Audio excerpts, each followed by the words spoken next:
वाकई विषय तो काबिल तारीफ है। काबिल तारीफ इसलिए है क्योंकि नेताओं के जो कमरे हैं, अधिकारियों के जो कमरे हैं, वो एसी से भरपूर हैं। लेकिन जो कर्मचारी आप प्रदर्शन कर रहे हैं, वो तपती दोपहरी में, चमकती धूप में, अपने घर बार को छोड़कर, अपने कामकाज को छोड़कर उस रोटी की आस में भोपाल पहुंचे हैं जो इन्हें जिंदगी चलाएगी। इनका जो दिनचर्या है वो चलाएगा। टीन के नीचे बैठे हैं, बच्चे हैं, बुजुर्ग हैं और युवा वर्ग के सारे लोग हैं। कहते हैं यूथ बहुत एक्टिव है इस समय। एक्टिव क्यों ना हो, क्योंकि बात अधिकार की है। जब बात अधिकार की आती है तो हर आदमी को एक्टिव तो होना ही है। हम मौजूद हैं मध्य प्रदेश की राजधानी भोपाल के नीलम पार्क में। जैसा कि आपको बता दें, निरंतर चल रहे विरोध दर्ज जो कार्यक्रम है भोपाल की राजधानी में अलग अलग क्षेत्रों में हमको देखने मिल जाएंगे। चाहे नीट का हो, छात्रों का विरोध हो, कर्मचारियों का विरोध हो। नीट की जो परीक्षा हुई है उसको लेकर हम देख रहे हैं पूरे देश में भूचाल मचा हुआ है। राजधानी में भी शिक्षकों का विरोध हो, टीटी वाले शिक्षक हो चाहे अतिथि शिक्षक हो, विरोध दर्ज करवा रहे हैं। उसी के संबंध में एक और विरोध भारतीय मजदूर संघ के तत्वाधान में पैसा मोबिलाइजर कर्मचारी संघ का ये सेवा समाप्ति को लेकर विरोध दर्ज है, क्योंकि पूर्व दिनों सेवा समाप्ति कर दी गई। अब ये करीब हजारों की संख्या में नीलम पार्क में पहुंचे हैं। अब जानते हैं इनसे कि पूरा क्या विषय है और ये सेवा समाप्ति क्यों की गई, इसके पीछे का मुख्य कारण बताइए। क्या कुछ पूरा ये जी, सबसे पहले तो मैं ये कहना चाहूंगी कि सरकार ने आज हमें सड़कों पर उतरने पर मजबूर कर दिया।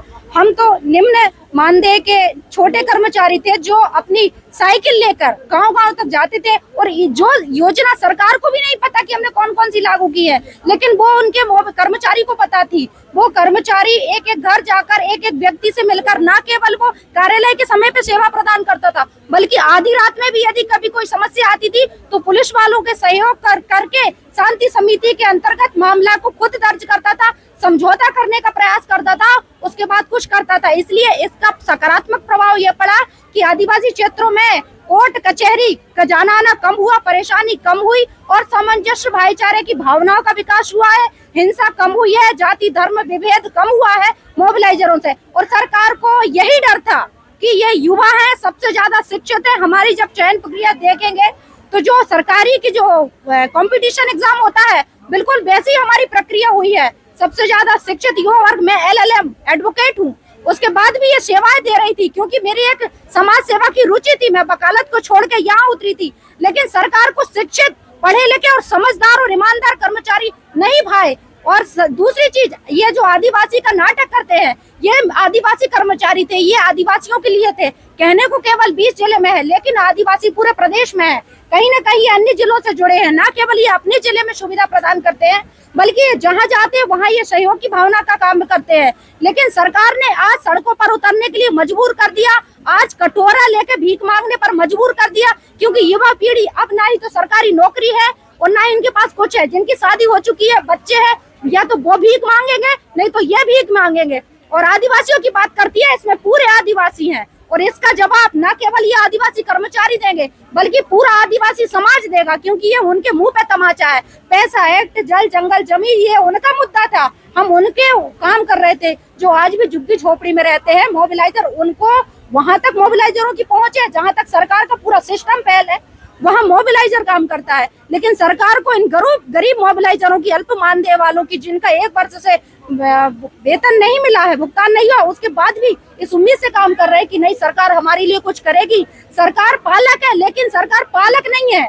सरकार इतने दुष्ट प्रवृत्ति की है कि इनके गरीबों के आंसू नहीं देखे। इसमें कितनी मेरी दिव्यांग बहनें हैं, कितनी बच्चे वाले हैं, कितने असहाय भाई बहन हैं, कितने गरीबों की आप कंडीशन तो देखो। आदिवासियों को बोलते हो सिर्फ कागजों में आदिवासियों का विकास हुआ है, वास्तव में सर्वे करके दिखाओ। ये सर्वे मोबिलाइजर बताएंगे और इसका बदला आदिवासी संगठन लेगा। जय भारत, जय संविधान। वाकई कोई भी योजना हो उसको जमीन पर उतारने के लिए वो वर्ग काम करता है जो वाकई जमीन से जुड़ा हुआ है, जो पगडंडी गलियों में घूमता है, साइकिल चलाता है, हर आम आदमी को योजना को समझाता है कि ये योजना इस कार्य के लिए है। वाकई जिस तरह से वर्किंग की जा रही है जल जंगल और जमीन की सुरक्षा के लिए, अब देखना यह है कि आदिवासी वर्ग के वो 20 जिले जो इस लड़ाई को लड़ने के लिए राजधानी पहुंच चुके हैं, अब देखना होगा कि सरकार के कानों तक क्या ये पूरा धरना जाता है, क्या इनकी आवाजें जाएंगी। अब जानते हैं कि वो कौन सी मांगे हैं जिनको लेकर ये धरना, ये विरोध दर्ज किया जा रहा है। कौन सी वो मांगे हैं आपकी जो धरने में समाहित हैं? सर्वप्रथम मांग है तो हमारी यह है कि हमारे लिए जो सेवा समाप्ति का आदेश जो जारी किया गया है 18 मई 2026 को, उस आदेश को तुरंत वापस ली सरकार, क्योंकि यहाँ रोजगार की समस्या है। क्या है, जनजातीय क्षेत्रों में पेशा कानून लागू हुआ, पेशा के बारे में किसी को कुछ पता होता नहीं था। मोबिलाइजरों घर घर जाके पेशा कानून को ग्राम सभा के माध्यम से, समिति के माध्यम से एक प्रकार से समाज के और समाज को एक विभागों से उनमें समन्वयक संबंध स्थापित कर जो है उनको सशक्त बनाने की दिशा में बहुत ज़बरदस्त काम किया है, लोगों को जागरूक किया है। लेकिन सरकार जो है पेशा मोबिलाइजर को सिर्फ यूज किया है, उपयोग किया है आदिवासी जनजातीय क्षेत्रों के युवाओं को, और आज 18 मई 2026 को सेवा समाप्त कर दी, वो भी ऐसी स्थिति में जिसकी कभी भी मतलब पूर्व सूचना दी नहीं गई, साल भर से मानदेय लंबित रहा। तो कहीं ना कहीं मुझे लगता है यह सवाल सिर्फ पेशा मोबिलाइजरों का नहीं है, इनके साथ में हमारे जनजाति वर्गों के उत्थान का भी, उनके विकास से भी संबंध है। कहीं ना कहीं ये जो है पेशा कानून को कमजोर करने का एक प्रयास हो सकता है सरकार का। अब वो नारे जो इनके जो बोर्ड हैं उनमें लिखे हुए हैं, आप देख रहे हैं, बहाल करो पैसा मोबिलाइजर बहाल करो, बिना नोटिस बिना कारण सेवा समाप्ति नहीं चलेगी, बहाली दो। ऐसे ही इस तरफ भी आप देख पा रहे हैं, देश के हित में करेंगे काम के लेंगे पूरे दाम। कौन बनाता है हिंदुस्तान? भारत का मजदूर किसान। तो मजदूर किसान तो है, मेहनत कर रहे हैं, अथक प्रयास कर रहे हैं, घर चला रहे हैं, हर योजना को आम आदमी तक पहुंचा रहे हैं, फिर भी बच्चे को लेकर राजधानी आए हैं अपने हक की लड़ाई के लिए। हम क्या कहती हैं? और हम छोटे बच्चों पर लेकर आए हैं। अनूपपुर जिले से आई हूँ मैं अपने परिवार को छोड़कर आई हूँ। हमारे ऊपर हमारा परिवार आश्रित हो चुका है। अब किस तरह से बीच रास्ते पर हमको सरकार ने बेरोजगार कर दिया और बिना कोई नोटिस जारी किए सेवा समाप्ति का आदेश जारी कर दिया। इससे हम मजबूर हैं यहाँ पर आंदोलन करने के लिए आए और हम परेशान हैं। हम कहाँ जाएं और किस पर अपनी गुहार लगाएं, क्योंकि हम बहुत दुख का विषय है। हमारी समस्त साथी मोबिलाइजर साथी बहनें हैं, 80% महिलाएं हैं, तो वो यहाँ पर आई हुई हैं और भूख प्यास से तड़प के, गर्मी से धूप से कड़क में आई हुई हैं और यहाँ पर बैठी हुई हैं। सरकार से अपनी गुहार लगाने की हमारी सेवा बहाली की जाए, हमारी रोजगार वापस दिलाई जाए और हम सम्मानजनक हमें वेतन दिया जाए और हमें बेरोजगार और निराशा के साथ न लौटाए। हमें सरकार हमारी मांग पूरी करे बस। वाकई विषय तो काबिल तारीफ इसलिए है क्योंकि नेताओं के जो कमरे हैं, अधिकारियों के जो कमरे हैं वो एसी से भरपूर हैं, लेकिन जो कर्मचारी आप प्रदर्शन कर रहे हैं वो तपती दोपहरी में, चमकती धूप में अपने घरबार को छोड़कर, अपने कामकाज को छोड़कर उस रोटी की आस में भोपाल पहुंचे हैं जो इन्हें जिंदगी चलाएगी, इनका जो दिनचर्या है वो चलाएगा। टीन के नीचे बैठे हैं, बच्चे हैं, बुजुर्ग हैं और युवा वर्ग के सारे लोग हैं। कहते हैं यूथ बहुत एक्टिव है इस समय। ये एक्टिव क्यों ना हो, क्योंकि बात अधिकार की है। जब बात अधिकार की आती है तो हर आदमी को एक्टिव तो होना ही है। उन पर्दों तक कान जरूर पहुंचाना, आवाज जरूर पहुंचाना है जो पर्दे बंद हो चुके हैं। जानते हैं कुछ और लोगों से कि पूरा विषय क्या है, आवाज आपकी पहुंचेगी सरकार तक या नहीं? पहुंचेगी ना, चाहिए सर।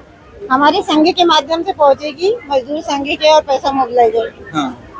तो कब से आपका ये रोका गया है? यानी ये हमें आदेश मई में 18 मई 2026 में हमें एकदम से आदेश दे दिया। ना ही कोई सूचना दिया गया, ना ही कोई बताया गया कि किस कारण से हमें सेवा समाप्ति किया जा रहा है।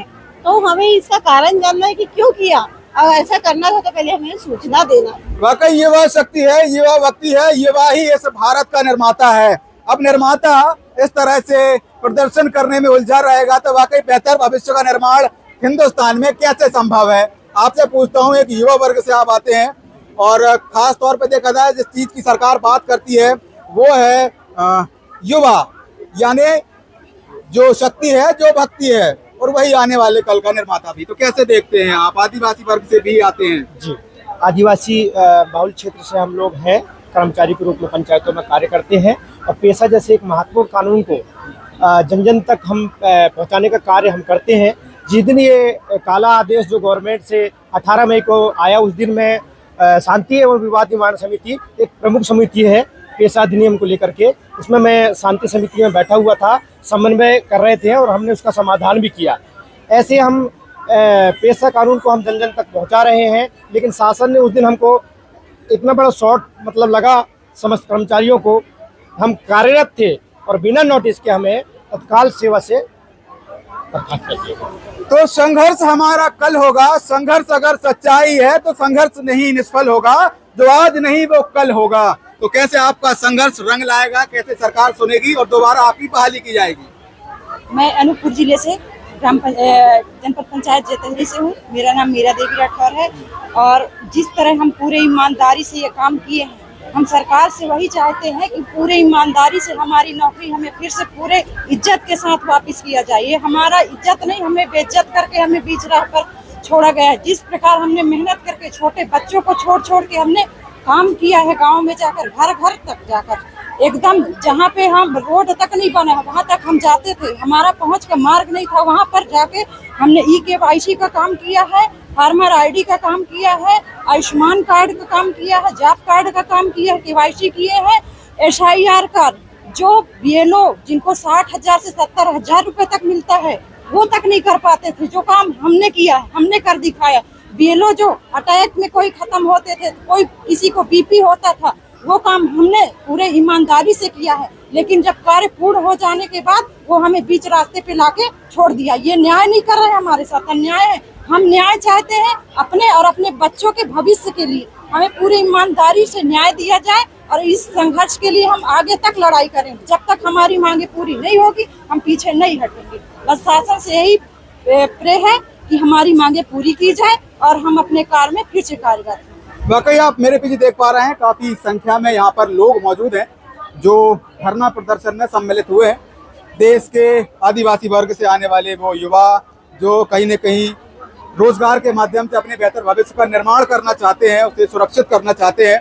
हालांकि आपको बता दें कि ये जो काम करते हैं वो वही काम है जो हर एक आम आदमी तक पहुंचाया जाता है, योजना बड़ी हो या छोटी, लेकिन उस योजना को संबंधित व्यक्ति तक पहुंचाकर उसे व्यवस्थित रूप से उसका अधिकार दिया जाता है। लेकिन फिर भी सेवा समाप्ति के बाद ये लोग रोड पर हैं, प्रदर्शन करने को मजबूर हैं। अब देखना यह है कि इस रिपोर्ट के सामने आ जाने के बाद क्या सरकार को इस चीज की भनक लगती है, क्या इस चीज पर दोबारा से सोचा जाएगा, विचार किया जाएगा और इनका अधिकार दोबारा से दिया जाएगा। वीडियो जर्नलिस्ट संकेत कुमार के साथ कैमरामैन सलमान गनी, यश भारत न्यूज़ भोपाल।